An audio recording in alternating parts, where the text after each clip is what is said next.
Hi, everybody. Welcome back to another Second Breakfast podcast. I'm Andy Roth alongside Phil Duvall. Say hi, Phil. Hi.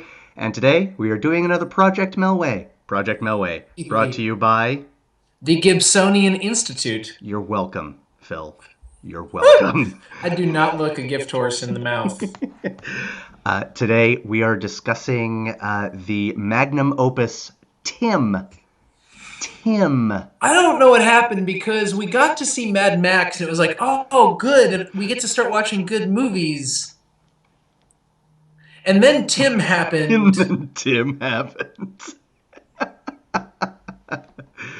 Very briefly, plot synopsis. Okay. An American businesswoman, early middle aged, say early 40s, shall we?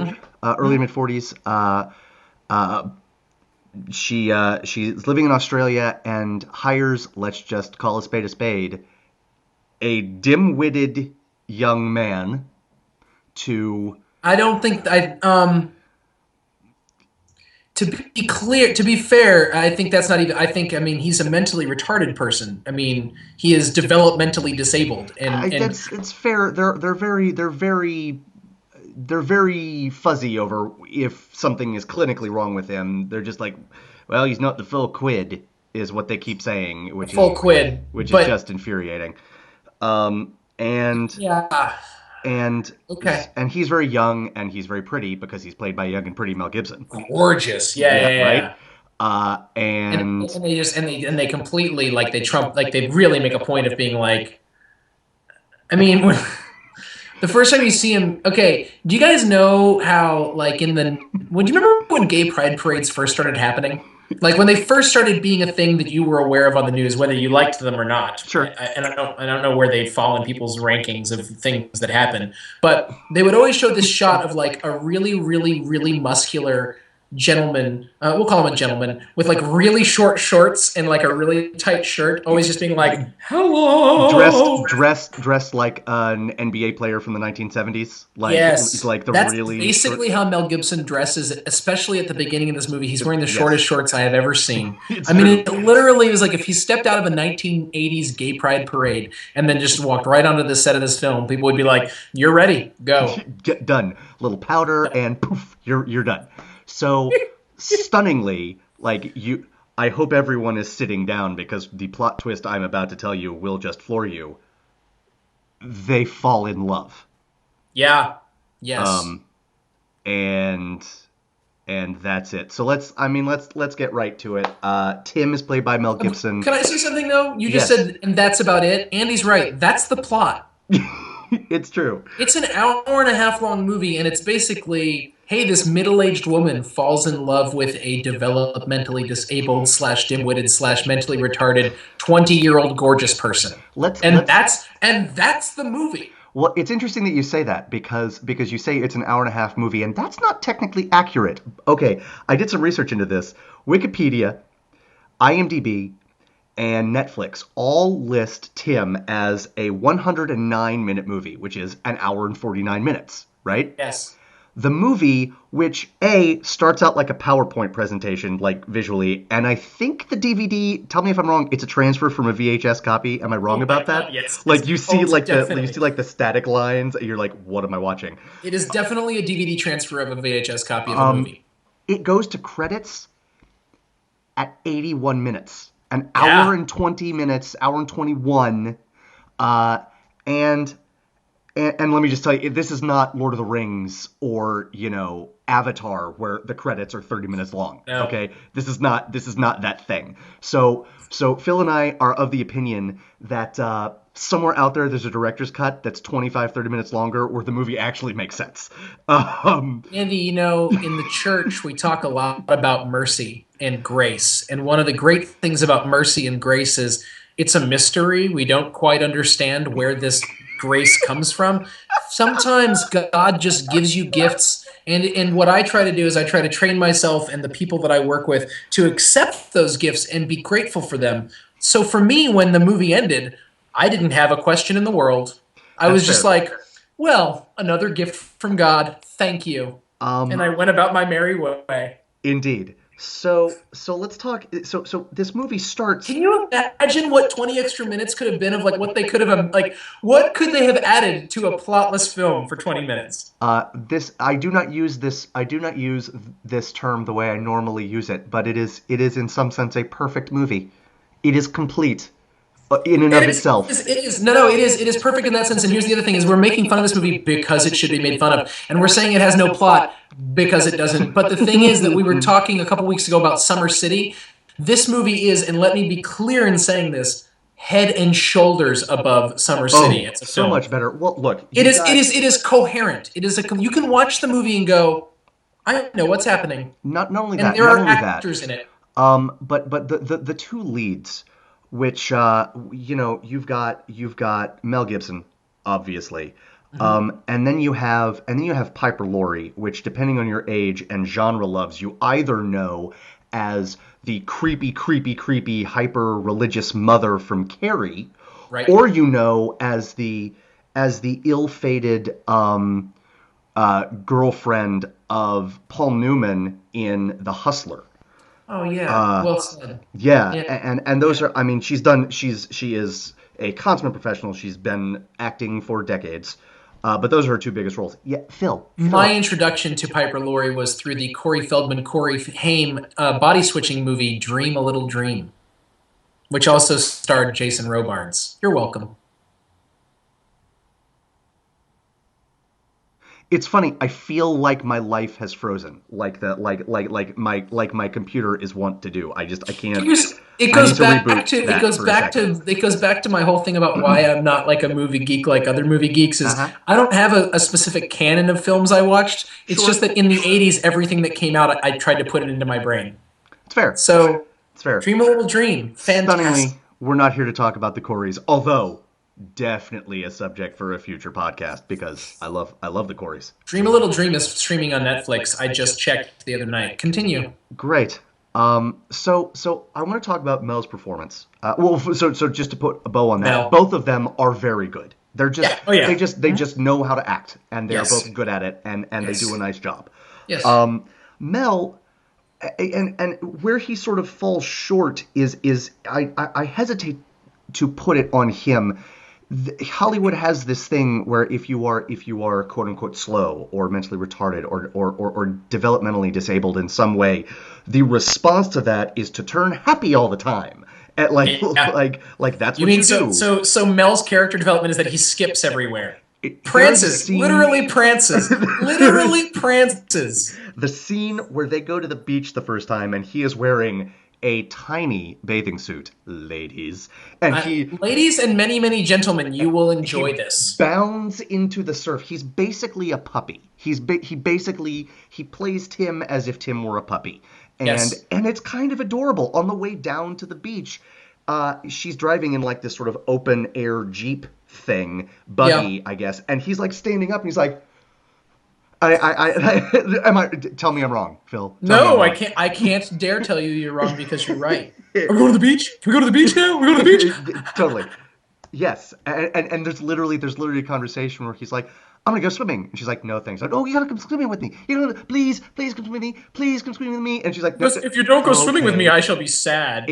I mean, he's basically a puppy. And yet he and per one of our discussions recently,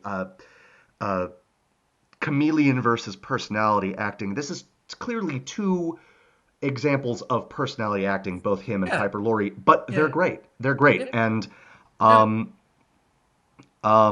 it sets the relationship up where she's very maternalistic, which makes the fact that you know from the opening credits that they're totally gonna do it really, really creepy. Okay, here's the whole problem. This whole movie is problematic for me because it is basically the scenario is very simple. Older businesswoman falls in love with younger mentally retarded man, and then the rest of the movie is them trying to justify that. Mm-hmm. Like that's the rest of the movie. Is a narrative justification of what is and why does she fall in love with him? because he's gorgeous. That isn't the Yeah. only reason. They never show anything where I mean, like, the thing about, like, to go to the go-to movie of our generation for mentally retarded characters, clearly Forrest Gump. Yes. And the thing about Forrest Gump is that Forrest Gump has a moral compass and a deep sort of sense of himself that trumps, or I don't want to say trumps, but it is an aspect of himself that is completely inseparable from his condition or from his retardation, in such a way that it is you can't, it's not like, well, he's mentally retarded but he's really good. It's no, he is a human being. There is a humanity here that you can't take one away from the other, and it doesn't shy away from that. My brother Matt and I joke because he's like, he thinks Forrest Gump is a perfect movie. We had the conversation about perfect movies, and he was like, you don't think it's a perfect movie, and I don't. And I'm about to start defending Forrest Gump, so it's a good movie. I'm just still mad at it for beating Pulp Fiction in the Oscars, as if Zemeckis somehow did that. But whatever. Cry it out. At least there's a humanity, to Forrest Gump. I think that I think Tom Cruise brings, and I'm not. And Mel, I think Mel Gibson, I think brings humanity to the role. You said Tom Cruise. I don't like when I do that. Tom Cruise has never brought humanity to anything. He's brought weird aliens into everything. We know what you meant. Go ahead. And I agree. Mel Gibson's fine. He's really good. The movie tries to I think the movie tries to do that. I think Tim actually tries to make us think, hey, you know what? People with mental deficiencies and handicaps are people, and they can fall in love and they can have relationships. I think that's what it's trying to do. Yeah. I just think it's trying to do it like in the most broad fumbling in what's that word where thing doesn't do it? Ineffective. That's not the one. Anyways, I'm like the thing that I am right now, not able to do what I'm supposed to do. Anyways, yeah, it's inept. It's inept. Yes, I agree. Your analogy is spot on. I mean, I absolutely. There's no way to watch this movie now and not think of Forrest Gump. You can't. That's just what you do. Especially the part when he meets Lyndon Johnson. Oh, never mind. No, that didn't happen. No presidents or candidates or any famous people except for Mel Gibson, Piper Laurie appear as themselves or as characters in this movie. No presidents were harmed during the making of this film. Indeed. I want to talk for a second about the family, Tim's family, because it does this thing. It sets up a bunch of stuff that never pays off. Most notably, Tim is a laborer, and the first thing he sees, not the very first time you see the dad, but he's got mom and a dad and a sister, and the dad. He goes over to Piper Laurie's house as sort of a side project. He gets paid $20. Yep. And he comes home, and the dad's like, let me see that. And he takes it, and he's like, I'll hold that for you. He's like, creepy, manipulative, controlling dad. And no, he's not. He's actually... He ends up being the nicest, best, most sympathetic character on the show. Yes, he's actually going to take care of him. But why care of it for him? Like, what?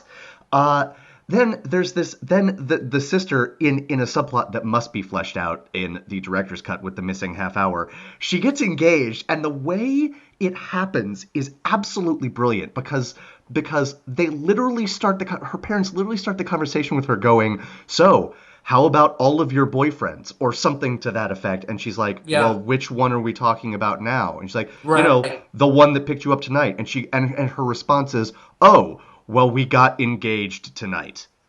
And it's like, okay, one side of this communication. And then they meet the parents, of the groom, and they're really snobby, and that's supposed to take us into another direction, except it doesn't go anywhere. It never does. Here's some really snobby parents, and so he's really snobby, except that's nothing. We're not going to talk about that again. It never does. Done. The moment that I realized that hey, mom and dad, I'm engaged conversation, that was the moment that I realized the dad wasn't going to turn out to be manipulative and awful. And here's why. Because this incredibly subtle line was uttered by the sister. You brought me up in the best and nicest and happiest of homes. That's why I love you both so much. we're not dealing with a lot of subtext in the script of this movie. Exactly. My head did that exact same thing. It was like, oh. And then the Peanuts music for like the sad Peanuts. We need to talk. We need to talk about music because the plot is so boring that I'm not even enjoying this right now. Let me tell you about the. Let me tell you about the music. Okay, when Woody Allen when he made his first movie, his first movie that he directed was called Take the Money and Run. And he was putting it together, and he showed, before he had someone else come in and help him edit it, he showed a cut of it to an audience of USO members. I don't know why, but that's who he showed it to. Right. And they watched it, and they watched the scene, and it was just completely, they were just stone-faced. Boom. Right. And he showed it to his producer, and his producer was like, oh, Woody, you've got to have music. Like, you have to have music for this scene, or it won't be funny. And he put music, and he put the right kind of music in, and showed the exact same scene to people, and they were like on the floors laughing. And Take the Money and Run is a cult classic comedy, and the heralding of a new, film presence and comic presence in Hollywood, Woody Allen. Music makes all the difference. This is the most inept score I have ever heard in my entire life. This score is like, it's like a soap opera from, like, I don't even, like, what? Like the 1970s on Mars? I don't even know what to call it. The music is like, oh, you know what the music is like? The music is like, do you remember the picture pages with Bill Cosby? Yes. And he had the marker. Imagine that the entire soundtrack is played with the pen. It was like someone using a theremin, except instead of a theremin, it was just the magic pen. And that's how they made music for the movie. Yeah. Oh, is he sad? Oh, is he happy? It's the worst thing I've ever. It's the worst music. It's terrible. Oh my! I'm mad. I'm so angry. So while you simmer, I have to. This is sort of plot and sort of isn't. Music is so important to the success of a movie, people. I agree. There is a romantic scene. They go back to the beach when they are actually like together and being romantic with each other, and they're running down this hill. He's bounding and she's stumbling. Is there a point at which they become officially romantic? Yeah. Is it after the mom dies? We'll get or there. Before? It's after. No. Is it after or before? Yes. It's that moment when he's like, "You like Daddy more than me." That's when they become romantic, right? Yes. Then they go to the beach, and I defy you to tell me that scene isn't somewhere in a lost, like, Bugs Bunny cartoon where he's wearing a blonde wig and he's batting his eyelashes at Elmer Fudd. Again, Phil, tell me I'm wrong. Listen, there's no one who would like to tell you you're wrong more than me. I got nothing. And here's the other thing about that lost Bugs Bunny cartoon. Better music. Oh my gosh, unquestionably better music. I want to talk very briefly about the mom dying, because the mom dies. And it is the most manipulative. First off, she starts to have a heart attack. She dies for like an hour and a half. She died. What? Yes. It's only an hour and a half long. No. This whole scene where she's like, and she's walking, and she gets within arm's reach of the telephone, and then sits down and dies. Except she doesn't die. Tim and his dad come back. First, forgetting the fact that they do a whole Godfather homage a week. Well, you wouldn't know because you've never seen The Godfather, but they do a whole Godfather homage from before the fact with where she's like walking home and she walks through her garden, and I go, she's gonna die in the garden face down. She's gonna go face down in the garden and die. And then she doesn't, and then they just cut, and then 10 minutes later she dies. Except she doesn't die 10 minutes later. She does that again. 10 minutes later, like, she's cold. Her body is cold when Tim and her dad find her, and yet she's not dead yet. And she's still conscious. Still conscious. So they get the Australia 911, and they're taking. He's in the back of the dad is in the back of the ambulance with his wife, and they have this teary-eyed, like, take care of Tim conversation, and then she dies. It's so manipulative because the next thing you see is Tim and his dad talking about it. And Tim's like, Mary, Piper Laurie's character, Mary told me about death. She says it's just like saying goodbye. And the dad's like, that's pretty much the size of it, except we didn't get to say goodbye to your mother. And I'm like, that is what you just did! That is exactly what you did. It was so He said goodbye to her, and Tim didn't. And every time there's anything remotely emotionally, anything that the family doesn't allow Tim to be around it. Here's the deal. It's the most manipulative. The problem, okay, I'm ready. I had to think about this, and it hurt me. It is not a manipulative movie, in my opinion, for this reason alone. Okay. Because manipulative movies are successful at manipulating you. That's fair. No, that I couldn't. I have a niece who I love dearly, and she is learning about manipulation, but she's not good at it yet. So she'll just be like, "Hey, she'll be like, I think your daughter doesn't want that toy anymore." Nice. And it's like, I think my daughter does want that toy. I just think you want it also, and you think that I'm just going to give it to you. I think she wants me to have that toy. That's not manipulative because I don't buy it. That's fair. It doesn't work for me. There's exactly. Well, that's totally fair. The movie is completely unsuccessful in that sense. There's one more sort of bit of plot that I want to talk about, and that is, as Mary finds herself falling for Tim, she goes to see this special ed teacher several times. What was that whole subplot? That was crazy making. So basically, she's like, and the conversation between the two gets creepier and creepier until this is the last conversation they have. She's like, I love him, but we can't get married because of this, this, and this. And the special ed teacher's like, why can't you get married? That's an option. And she's like, oh, will you come to my wedding? And he's like, I'll dance at your wedding. And I was like, who is this guy? Who is this guy? Right?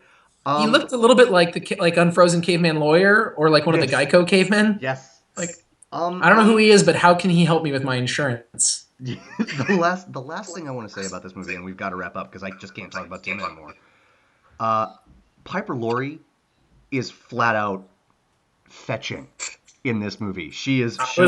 I was gonna, yes. Let's go with fetching. That's better than the word I was. Yes, fetching. Oh. She is fetching. And everything that we've said is true. So the now crush that I have on her in this movie is impossibly creepy, right?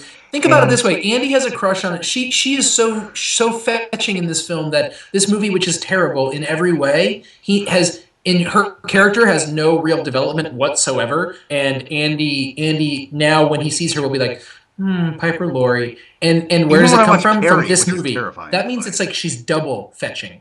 She's not sexual. She's not inappropriate. They don't like show her a lot. They don't really show hardly any skin. Right. She's just like the wedding scene. She's luminous in the wedding scene. I agree. When she marries a child, basically. It's ridiculous. It is ridiculous. There is I don't know if it's on Netflix. Apparently there is an American TV version named Mary and Tim, starring Thomas McCarthy, who you may know as the duplicitous journalist from the 5th season of The Wire, and in the Piper Laurie role, Candice Bergen. I can never see this movie because I can't handle having not only an inappropriate crush on Piper Laurie, but also an inappropriate crush on Candice Bergen, and I can't take the chance. I'm not worried about that. I'm not worried about an inappropriate crush or any kind of crush on Candice Bergen. Phil, I would have said the same thing about Piper Laurie before this movie. I can't take the chance. I can't do it. I'm not. I can't. I'm just not willing to. It's like, let me put it this way: when Project Melway ends, we're not going to be doing Project Bergway. That's not going to happen. Just FYI. Andy, was that an intentional pun? Because her show on Murphy Brown was FYI. That was a complete accident. Wish for $1 million. Wish for $1 million. Okay. Are we done? Is there anything else? Can I ask you a real question? Please. What's the next movie? The next movie, depending on the filmography you look at, and depending on whether you're going by Australian or American release date. Just what's the next movie? I think we're doing Gallipoli next. Yes. Gallipoli. Yes. This should be an excellent movie. I need a good movie, or I'm going to kill everybody. Peter Weir is one of my favorite directors of all time. He directed Fearless. He directed Truman Show. He directed Master and Commander. He directed Dead Poets Society. He directed Witness. This is a man who knows how to make a film. And he made a movie called Gallipoli about World War I, and Mel Gibson's in it, and we are going to watch that movie next. Next Wednesday. Very excited. What's after that? Is The Road Warrior after that?